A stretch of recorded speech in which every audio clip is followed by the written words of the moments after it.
नमस्कार दोस्तों, आज की ताजा खबर। डोनाल्ड ट्रंप के सुर में सुर मिला रहे बेंजामिन नेतन्याहू गाजा के साथ क्या करने वाले हैं इजराइल और अमेरिका, जानेंगे क्या है मामला। तो वहीं दूसरी तरफ सुस्त इकोनॉमी और ट्रंप के हंटर से मुश्किल में जिनपिंग, जैक मा की शरण में चीनी राष्ट्रपति। जहां एक तरफ ये सब कुछ हो रहा है तो वहीं दूसरी तरफ रूस ने गूगल पर ठोक दिया मोटा जुर्माना। जियोपॉलिटिक्स में बहुत कुछ चल रहा है, जानने को मिलेगा बहुत कुछ। आइए जानते हैं इन खबरों को विस्तार से। पिछले साल अक्टूबर में गूगल पर दुनिया की जीडीपी से भी ज्यादा जुर्माना लगाने के बाद अब रूस ने एक बार फिर कंपनी पर मोटा जुर्माना ठोक दिया है। रूस की एक न्यूज एजेंसी ने सोमवार को बताया कि एक रूसी कोर्ट ने यूट्यूब पर आपत्तिजनक सामग्री होस्ट करने के आरोप में गूगल पर करीब 3.8 मिलियन रूबल यानी 41,530 डॉलर का जुर्माना लगाया है। एक न्यूज एजेंसी ने बताया कि यूट्यूब पर कुछ वीडियोज में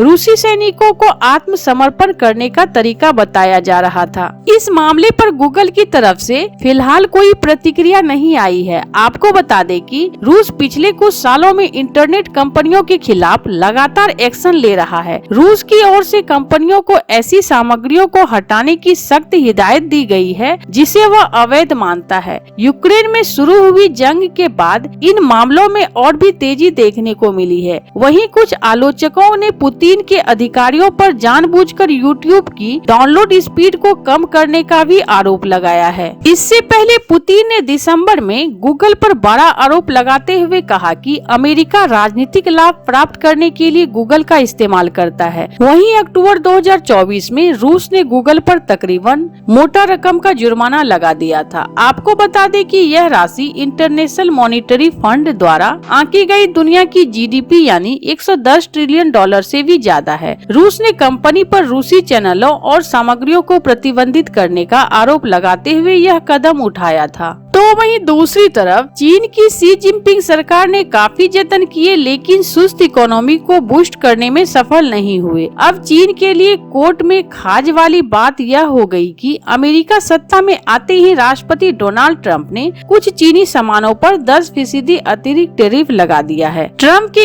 इस कदम से अमेरिका और चीन में ट्रेड वॉर छिड़ना तय है। इस बीच सोमवार को परेशान जिनपिंग ने अलीबाबा के को फाउंडर जैक मा और देश के अन्य प्रमुख व्यापार दिग्गजों संग बैठक की। इस संगोष्ठी का उद्देश्य धीमी अर्थव्यवस्था और अमेरिका के साथ बढ़ते तनाव के बीच निजी क्षेत्र को मजबूती प्रदान करना है। एक सरकारी मीडिया रिपोर्ट के अनुसार इस बैठक में जैक मा के अलावा हुआवेई के संस्थापक रेन झेंगफोई, शाओमी के लेई जून, वीवाईडी के वांग चुआनुफू, यूनिस्ट्री में वांग सिंग और सीएटीएल के रॉबिन जेंग ने भी हिस्सा लिया। इसके अलावा मिटुआन के वांग सिंह, चाइना फेई के लेंग योविन और व्हील सेमीकंडक्टर के संस्थापक यून रेंग रो भी इस बैठक में उपस्थित थे। टेंसेंट के सह संस्थापक पोनी मा भी बैठक में शामिल हुए थे। लेकिन इस मामले से परिचित एक सूत्र के अनुसार बैठक का विवरण सार्वजनिक नहीं किया गया है। चीन की सरकारी समाचार एजेंसी सिन्हुआ के अनुसार शी जिनपिंग ने निजी कंपनियों के प्रतिनिधियों से चर्चा के बाद एक भाषण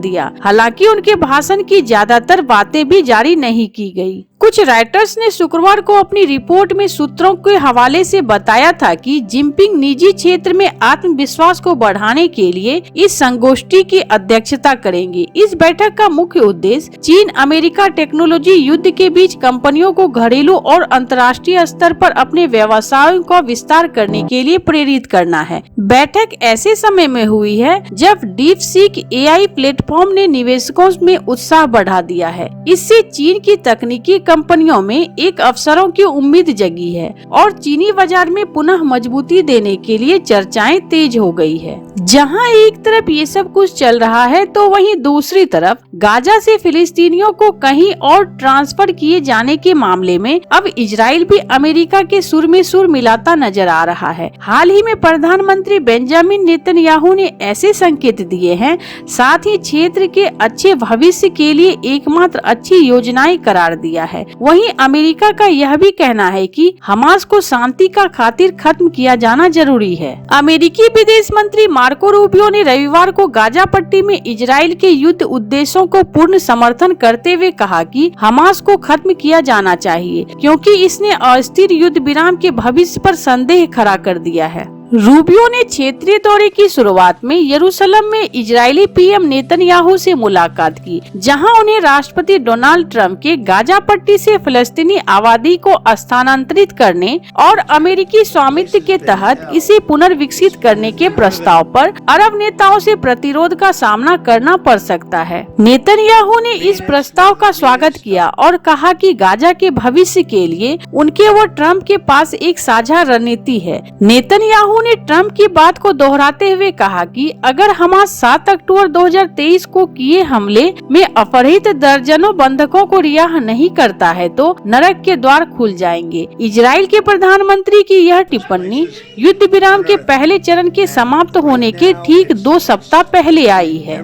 दूसरे चरण पर हालांकि अब तक बातचीत नहीं हुई है, जिसमें हमास को अधिक फिलिस्तीनी कैदियों के बदले में दर्जनों शेष बंधकों को रिहा करना है। रूबियो ने कहा कि हमास सैन्य या सरकारी बल के रूप में मौजूद नहीं रह सकता है। रूबियो ने कहा, जब तक यह शासन प्रशासन के रूप में एक ताकत बनकर खड़ा है तब तक शांति असंभव है, इसे मिटा दिया जाना चाहिए। इस तरह की भाषा हमास के साथ बातचीत जारी रखने के प्रयासों को जटिल बना सकती है, जो युद्ध में भारी नुकसान उठाने के बावजूद कायम है और गाजा पर इसका नियंत्रण बरकरार है। इस बीच इजरायली सेना ने बताया कि उसने रविवार तड़के दक्षिणी गाजा में उनकी सेना के पास आने वाले लोगों पर हवाई हमला किया। हमास द्वारा संचालित आंतरिक मंत्रालय ने बताया कि हमला उस समय हुआ जब पुलिसकर्मी मिस्र की सीमा पर रफा के पास सहायता ट्रकों में प्रवेश को सुरक्षित कर रहे थे। मंत्रालय के मुताबिक हमले में 3 पुलिसकर्मियों की मौत हो गई।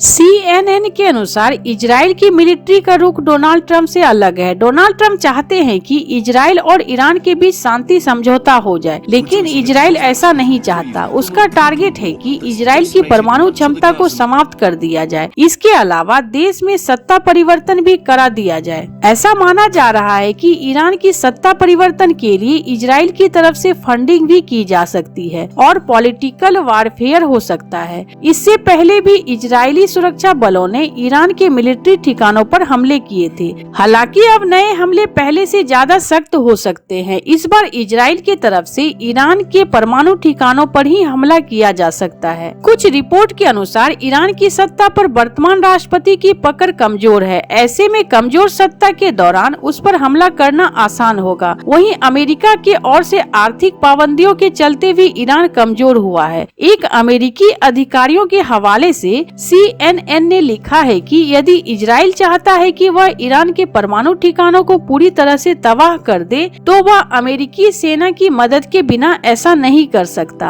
अमेरिकी अफसर ने कहा, यदि इजराइल चाहता है कि ईरान के परमाणु ठिकानों को तबाह कर दिया जाए, तो इसके लिए उसे अमेरिका की हवा में ही तेल भर सकने वाले फाइटर जेट्स और बंकरों तक को वो तबाह कर देने वाले बमों की जरूरत होगी। हालांकि इजराइल ऐसा करता है तो उसका रुख अमेरिका के पूर्व ही बाइडेन सरकार और मौजूदा ट्रंप प्रशासन से अलग होगा। डोनाल्ड ट्रंप लगातार कहते रहे हैं कि वह मिलिट्री एक्शन पर कूटनीति को प्राथमिकता देंगे। डोनाल्ड ट्रंप ने कहा था, मैं ईरान के साथ डील करना चाहता हूं, मैं बमबारी से ज्यादा यह चीज पसंद करूंगा। हालांकि विश्लेषकों का मानना है कि इजराइल के दबाव में अमेरिका का रुख बदल सकता है। ऐसे पहले भी कई मौके पर हुआ है। ऐसे आपको क्या लगता है इन सब मामलों में? आपकी क्या राय है? कमेंट कर जरूर बताएं। जल्द मिलते हैं अगले वीडियो में नई खबर के साथ।